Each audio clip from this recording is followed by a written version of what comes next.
tushimo ketdi-da. Mana shunaqa holat bo'ldi realni. Keldi, ota bola ko'rsatolmayapti. Balon ko'rsatolmay. Ani otaxon aytibdilar bechara. O'g'lim, mana bunisi desalar, adajim turing, men o'zim olib beraman dedi. Tushunasizmi? Qanaqa og'ir-da bu narsa. Ana odamchi g'alati bo'lib qoldi. Shuncha men yana klientlar turibdi. G'alati bo'lib qoldi, yoshi katta odam. Biladimi shu payt eng tufta balon bo'lsa-da, mayli shunaqa maqtan sotib berib yuborsangiz, ikkinchi balonga aralashmasa desam, mayli o'sha nima bo'lsa ham berib yuborardim shu odamga. Unaqa balon yo'q edi. Keyin hamdan chiqib o'sha taqdiradigan bo'lishdi, orqaga o'tib ketyapti-da. Aka dedi, san kezalik. O'zi ham ko'rayotgandir. Ko'rsang eslab qol, senga oyna bormi? Aytayapti-da, orqaga olib o'tib ketyapmiz.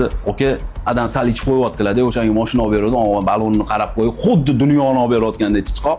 Ani yoshligingda misol uchun magazinga kirib o'g'lim chichib qo'yapti, pampers berding demagandir, deyapman-da. G'alati bo'lib qoldi.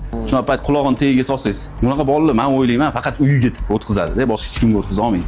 Ko'chada qanaqadir bratanlari yugurib bor, chimo sigaret olib kelsa, yugurib olib keladigan bolalar-da. Lekin otaga cho'qyapti. Bu yaxshi emas-da. Ikkinchi anaqa. Bratan keldilar, o'zlari jenter yuradi. Ketidan. Ha, ketidan. Endi srazu 1-2 kunmi, oradan o'tdi. Srazu kelyapti. Oka zo'r balon bering, adam maza qilsinlar. Ham teshilmaydigan qimmat balon. Mana $840 to'lab balon olib ketyapti shu odam. O'zlari jenter yurib, amaga anaqa deyurar ekanlar-da. Zikrda 001 dan o'shadi.